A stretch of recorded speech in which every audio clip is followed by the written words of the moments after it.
Everyone welcome to MW mentor और मैं आपका टीचर मोहतरम वहाब और आज की क्लास में हम रेजर और वर्चुअल सेगमेंट डिलीट के बारे में बात करते हैं। तो लेट्स स्टार्ट।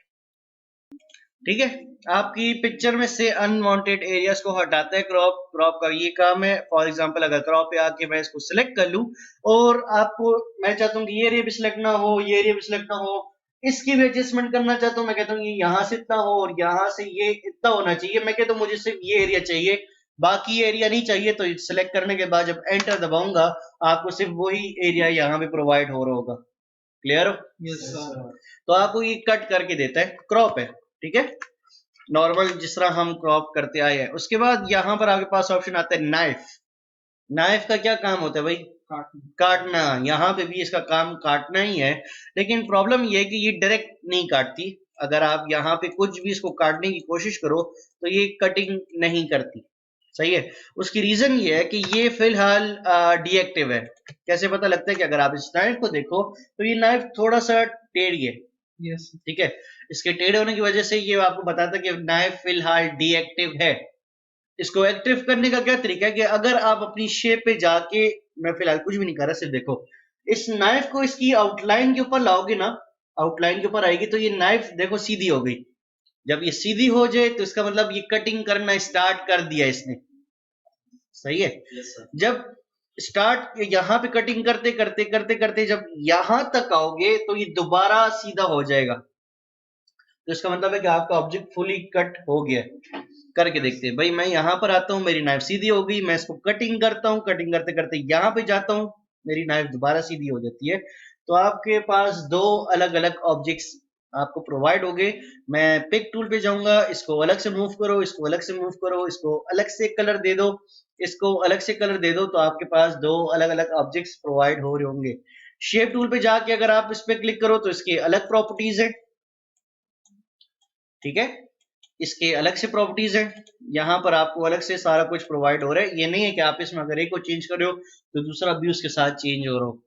दो अलग अलग ऑब्जेक्ट्स मिल गए। अगर आप चाहते हो कि इनको भी अब आगे मैं कट करूं तो बेशक आप नाइफ टूल पे जाके इनको भी कटिंग कर सकते हो कि भाई ये अब चार हिस्सों में कन्वर्ट हो जाए। ये अलग है, ये अलग है, ये अलग है, ये अलग है। कितना कटिंग करना चाहते हो तो आप इसको काट सकते हो। क्लियर? एप्पल की एग्जाम्पल ले लो, बस एप्पल को काटते रहो। फिलहाल अगर आपको इस तरह पजल्स वगैरह बनाने हो तो ये आप पजल्स वगैरह बना सकते हो कि इसको अलग कलर कर दो, इसको अलग कलर कर दो, और इसके अगर ऑप्शन वगैरह पे बॉर्डर्स हटा दो तो ये अलग है, ये अलग है।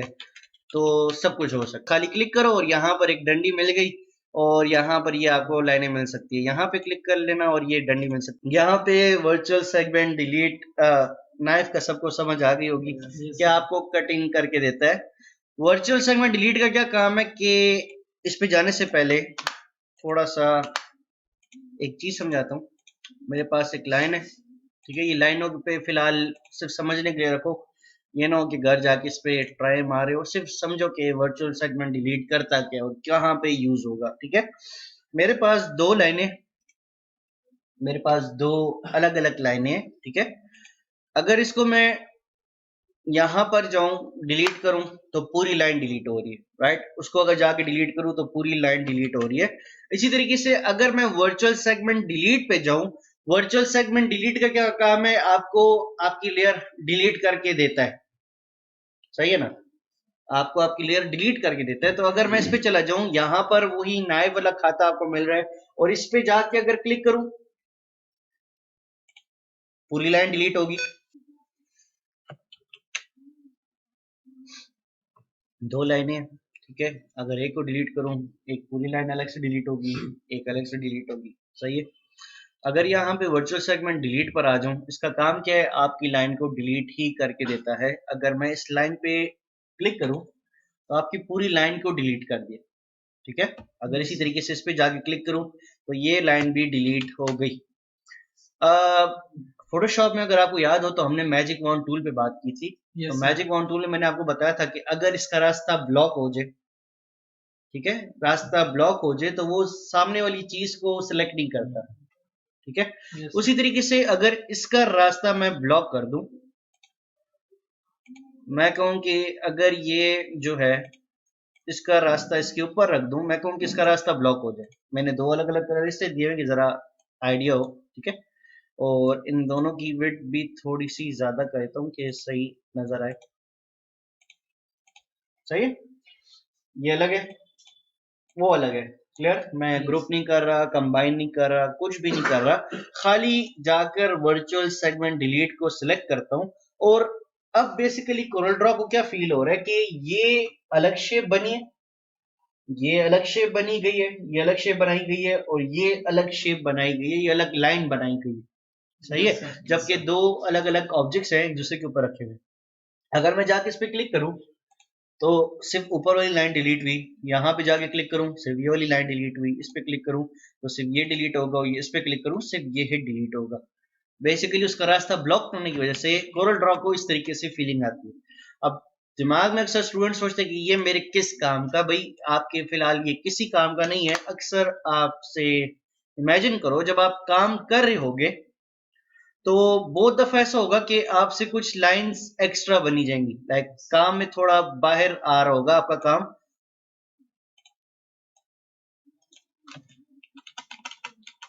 ठीक है, फॉर एग्जांपल मैंने ये किया हुआ है और ये, ठीक है।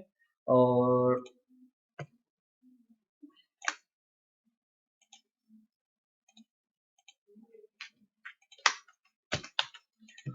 काफी टाइम ऐसा होगा कि आप जब काम करोगे तो आपका शेप्स ये बाहर आ जाएंगी, तो आप इसको एडजस्टमेंट कैसे करोगे? अब आप कहोगे कि इसको सिलेक्ट करता हूँ, सिलेक्ट करने के बाद जाके मैं यहाँ पर इसको पकड़ के यहाँ तक लाता हूँ, और इसको यहाँ से पकड़ के यहाँ तक लाता हूँ। सही है, अब आपको ये सारा काम इन सब के साथ करना होगा, जो कि आप तंग हो जाओगे, कहोगे यार ये क्या काम हो रहा है, थकाने वाला काम है। सही है, तो आपके लिए एक आसान प्रोसेस ये कि अगर आप वर्चुअल सेगमेंट डिलीट पे चले जाओ और आपके पास जो एक्स्ट्रा लाइन आ रही है खाली जाके उस पर क्लिक करते रहो, वो एक्स्ट्रा लाइन डिलीट होती रहेगी। क्लियर हो? yes, तो इस तरीके से होती रहेगी। और अगर आप थोड़ा सा इसको स्पीड अप करना चाहते हो तो आप अपने काम को इस तरीके से कर देना। ख्याल रखना कि एक्स्ट्रा लाइनें इसके काम में ना आए, तो बस आपकी फिर वो तीन तीन लाइनें और चार चार लाइनें सिलेक्शन में होती रहेंगी। समझ आइए? तो ये आपका काम थोड़ा सा स्पीड अप कर देगा। क्लियर? जितनी एक्स्ट्रा लाइन्स थी अब आपको उसकी सेटिंग भी नहीं करनी पड़ी और आपको बड़े आराम से काम मिल गया। सही है, अब यहां पर इस लाइन की कोई बॉर्डर बना हुआ है, कोई उसको लाइन को ब्रेक कर, ये लाइन कहां तक, अगर मैं इसको डिलीट करूं कहां तक जाएगी, कहां तक डिलीट होगी, सारी ना? कहां तक? दरमियान तक। ठीक है, अगर मैं यहाँ पर आके इसको क्लिक करूं तो ये सेंटर तक आके, देखो सेंटर में आप इसमें इसके रास्ता रोकने के लिए ऑब्जेक्ट बने हुए हैं, तो इसका रास्ता यहाँ तक आएगा। सही है, जबकि मैंने पूरी एक बकायदा लाइन ली थी। इस पे क्लियर? yes, तो कोरल ड्रॉ थोड़े स्मार्टली काम कर रहा होता है यहाँ पर, तो आपको इस तरीके का फीचर प्रोवाइड कर देता है। क्लियर? yes. बाकी ये ऑप्शन तब यूज होता है जब आपसे कोई मिस्टेक हो जाए और आपको कि यार मैं जाके इसकी सेटिंग, नोट्स की सेटिंग करूंगा, तो नोट्स की सेटिंग करने के बजाय बस इस पे क्लिक करते रहना, आपके वो ऑप्शंस आपको प्रोवाइड होते रहेंगे। क्लियर? ओके भाई, आगे चलते हैं। आगे जाने के बाद हमारे पास ऑप्शन आता है यहाँ पे रेजर। रेजर का क्या काम है भाई? रेजर क्या करती है? रब करती है। यहाँ पे भी रेजर आपको रब ही करके देती है कि फॉर एग्जांपल अगर आपके पास रेजर है तो सबसे पहला ऑप्शन तो आपके पास साइज है कि आपका साइज कितना हो, ठीक है, रेजर का। उसके बाद सर्कल में हो, स्क्वायर में हो, तो आप इसको डिसाइड कर सकते हो कि कौन सी शेप में चाहिए, कौन सी शेप में नहीं चाहिए। करता क्या है, खाली आपको रब करके देता है कि भाई अगर आपको कुछ रब करना हो, रब करना है, सारा रब हो गया, यहाँ पे वापस लाना है, वापस ले आओ। ठीक है, यहाँ पर अगर इस तरीके से रब करना है। अच्छा एक बात, कोरल ड्रॉ में अक्सर आप जब काम करोगे तो आपको इस तरह से शेप खराब हुई भी नजर आएगी। सही है, तो इस पे टेंशन मत लेना, एक दफा इसको जूम इन और जूम आउट करना, वो वहां से गायब हो जाएगा। अब जैसे कि अब एक्स्ट्रा चीज आ गई थी, मैं अपना रेजर यहाँ पे मूव कर रहा हूँ, रेजर की शेप यहाँ भी बनी नजर आएगी, तो बस जूम आउट जूम इन करना तो हट जाएगी। तो इस तरीके से आपको यहाँ पे रेजर काम करके दे रही होगी। सही है, अब एक चीज यहाँ पर अक्सर स्टूडेंट कहते हैं कि सर रेजर में और नाइफ में क्या फर्क आ गया? फिर नाइफ भी तो मुझे इसी तरीके से मिलता जुलता काम करके दे रही थी, क्योंकि इसमें तो मेरे पास ऑप्शन था कि मैं कटिंग कर सक रहा था।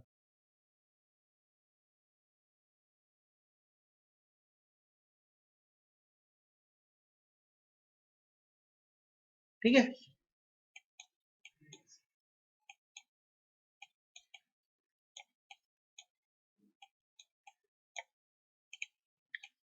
मेरे पास रेजर ने क्या किया, रेजर ने खाली ये एरिया मुझे रब करके दिए, शेप को अलग अलग नहीं किया, ये बकायदा एक शेप है।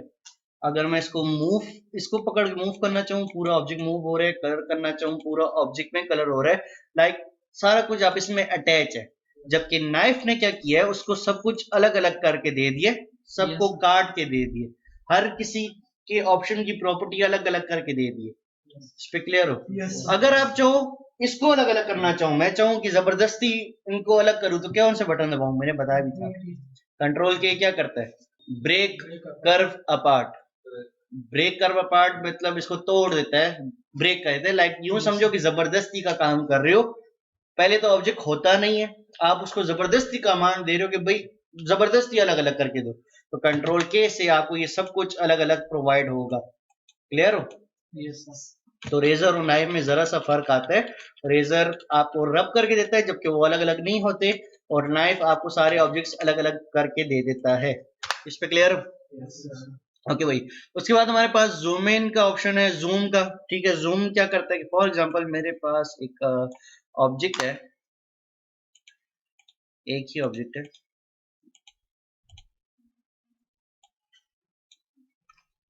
अच्छा देखो, मैं कंट्रोल के बटन से ना अगर कभी मुझे कॉपी लेनी होती तो मैं इस तरीके से कॉपी भी लेता हूँ। अगर आप देखो, आपको यहाँ पे ये सर्कल में ये जो लाइन है, इसमें ये येलो लाइन नजर आती है, इसका मतलब है कि लाइन एक दूसरे के ऊपर आ गई है।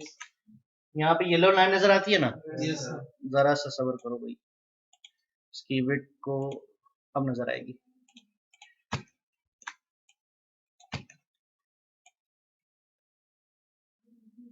नजर आई है ये येलो लाइन? ठीक है, इस येलो लाइन का मतलब है कि लाइन एक दूसरे के ऊपर आ गई है। क्लियर?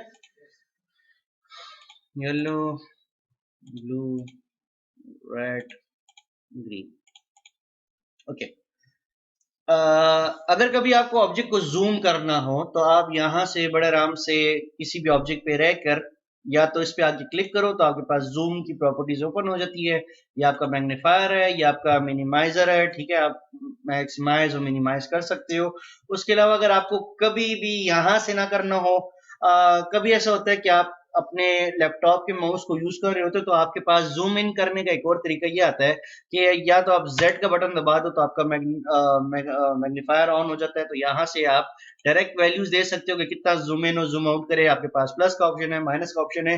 एक और तरीका ये कि आप मैग्नीफायर लेकर आपको किस जगह पे मैक्सिमाइज करना है तो आप उसको यहाँ पर ब्लॉक बनाकर छोड़ दो, ऑटोमेटिकली आपके पास मैक्सिमाइज हो जाएगा। अब जरा देखो, अच्छा मैंने छोटा किया, मैं कहता हूँ कि मुझे स्क्रीन पे क्या नजर आए, मैं इसको ब्लॉक बनाकर मैं कहता हूँ कि इतना एरिया मुझे नजर आए, छोड़ो, ऑटोमेटिकली आपको उतना एरिया नजर आ रहा होगा स्क्रीन पे। क्लियर हो? तीसरा मेथड ये कि जो मैं यूज करता हूँ, आपके स्क्रॉल माउस का स्क्रॉल, मैं माउस के स्क्रॉल के साथ जूम इन और जूम आउट बड़े आराम से, आपको जिधर जिधर जूम इन और जूम आउट करना हो मैं यहाँ से करता रहता हूँ।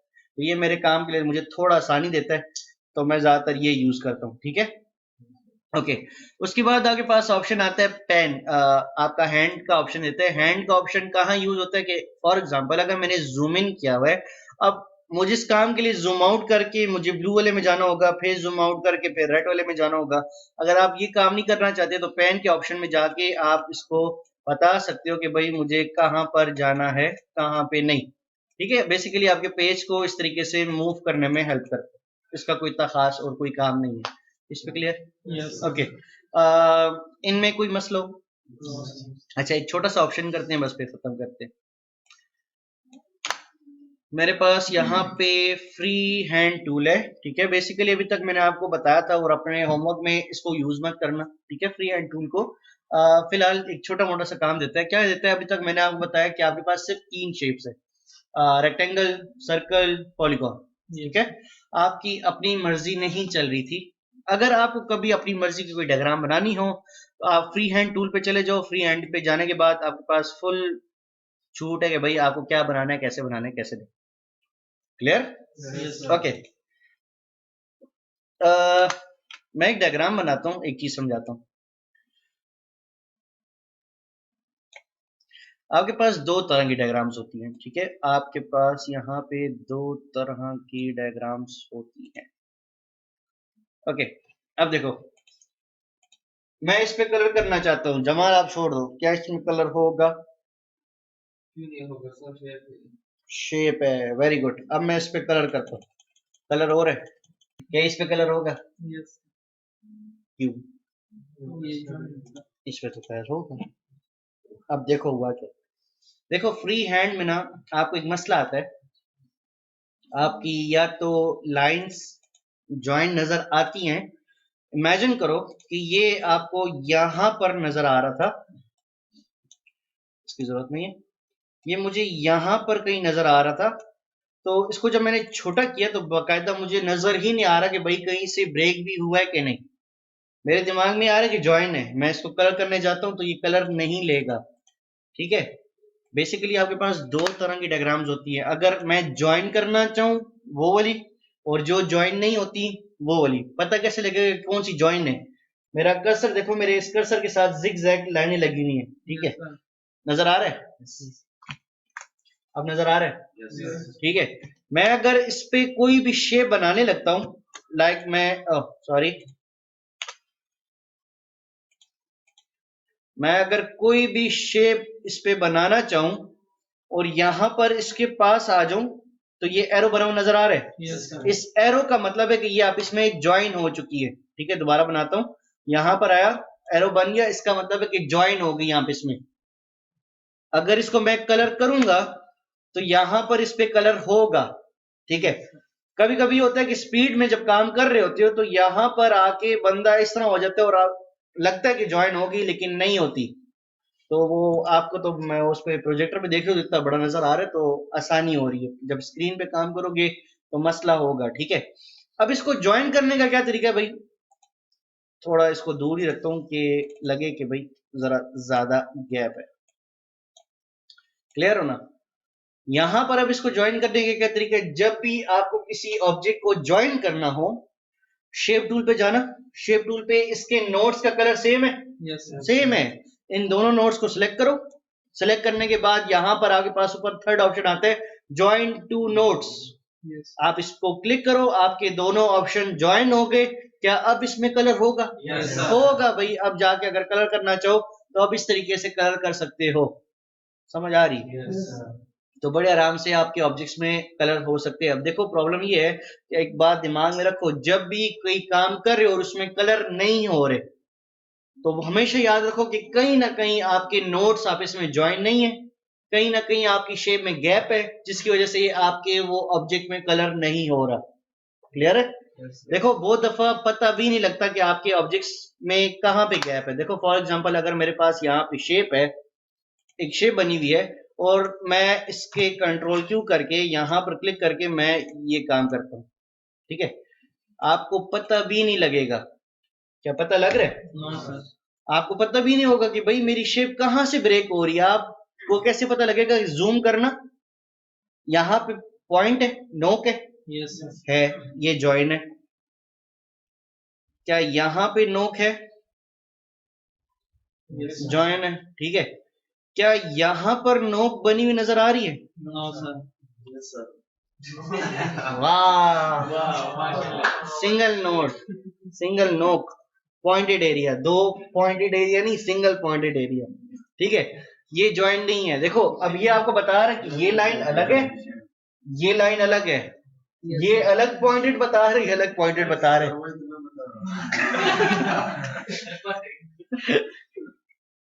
अच्छा सर मैं समझू, आप एक सिंगल पॉइंट का बता रहे हो। तो आपको क्या करना है, शेप टूल पे जाके इनको सिलेक्ट करके, सिलेक्शन के बाद ज्वाइन टू नोट्स। अब यहां पर देखो ये सिंगल पॉइंट बन गए। समझ आ रही? ओके, तो यहां पर इस तरीके से काम आप करोगे। क्लियर? इसमें किसी को मसला हो? ओके, मेरे पास यहाँ पे सिंगल ऑब्जेक्ट था तो उसको ज्वाइन करने का बड़ा आसान काम था, मैंने ज्वाइन कर लिया वगैरह वगैरह वगैरह वगैरह, ठीक है। अगर यहाँ पर मेरे पास फ्री हैंड में दो अलग अलग ऑब्जेक्ट होते, पहले तो मैं चाहता हूँ कि दोनों सिलेक्शन में आते, तो मैं इन दोनों को सिलेक्ट करता, शेप टूल पे जाता तो क्या ये दोनों सेम कलर के हैं? No sir. पहले तो ये समझो कि सेम कलर के नहीं है। अब प्रॉब्लम ये है कि दोनों की आपस में एक दूसरे के साथ लगती भी नहीं है। एक ब्लू है, एक रेड है। रेड वालों की ब्लू से नहीं लगती, ब्लू वालों की रेड से नहीं लगती। ठीक है, अगर आप चाहो भी कि मैं इनको सेम कर दूं, मैं इन दोनों को सिलेक्ट करता हूँ, ज्वाइन के ऑप्शन पे जाता हूँ, मैं इनकी मजीद लड़ाई करवा सकता हूँ। माइनस का साइन है खाली, मैं इनकी मजीद लड़ाई करवा सकता हूँ, इनकी सुलह नहीं करवा सकता। ठीक है, अब मुझे कुछ करने के लिए, इनको से जैसा करने के लिए मुझे इनको एक जैसा करना पड़ेगा, ताकि ये सारे नोट्स मुझे ब्लू कलर के नजर आए। खैर रेड तो नजर नहीं आते, ब्लू इन होते हैं। तो इनको एक जैसा करने का क्या तरीका है? कंट्रोल एल, क्या करेगा? कंबाइन करेगा। ग्रुप मत करना, ग्रुप ये जैसे हैं बस वैसे ही आ जाएंगे आपके पास। ओके भाई, इनको सेम करने का क्या तरीका है? कंबाइन। ठीक है, कंबाइन अगर ग्रुप करोगे, ग्रुप पे क्लिक किया तो ग्रुप में मसला ये होगा कि बस जैसे हैं वैसे ही रहेंगे, अलग अलग नहीं हो सकते। तो आप तो मर्जी कंट्रोल एल प्रेस करते हो, या फिर यहाँ पे प्रेस करते हो, या फिर राइट क्लिक करके यहाँ पर आपके पास कंबाइन का ऑप्शन है, यहाँ से करते हो, डिपेंड आप पे करता है। मैं कंट्रोल एल प्रेस करता हूँ, उसके बाद जब आप शेप टूल पे जाते हो, आपके पास नोट सेम कलर के हैं, इन दोनों नोट्स को सिलेक्ट करो। सिलेक्ट करने के बाद कंबाइन का ऑप्शन आपका एक्टिव हुआ होगा, तो इन दोनों को आप यहाँ पे कंबाइन कर सकते हो। सही है। अब यहाँ पे कलर करना चाहो, कलर भी होगा, सारा प्रोसेस होगा। अगर कहीं पे आपके पास यहाँ पर मसला कर रहा है, अच्छा देखो, एक और बात, कभी अक्सर स्टूडेंट कहते हैं सर अब मुझे ब्रेक करना है, मुझे इस तरीके की सेटिंग नहीं चाहिए थी, तो वो अनडू कर होता है, अनडू से कभी कभी नहीं होता। तो उस नोट को सिलेक्ट कर लो, ठीक है, जिसको ब्रेक करना चाहते हो। करने के बाद फोर्थ ऑप्शन आपको देगा ब्रेक कर्व, इस पे क्लिक करो तो ये नोट आपका अलग हो गया, ये अलग हो गया, ये अलग हो गया। ठीक है, दोनों को कंबाइन करना है, सिलेक्ट करने के बाद यहाँ पे कंबाइन। क्लियर? तो इस तरीके से आपके नोट्स कंबाइन भी हो सकते हैं और इसी तरीके से आपके नोट्स ब्रेक भी हो सकते हैं। तो कोशिश करो कि इस पे छोटा मोटा प्रैक्टिस करो। तो उम्मीद है आपको समझ आई होगी, और कोई भी क्वेश्चन होगा तो आप कमेंट सेक्शन में ज़रूर बताएंगे। Thank you.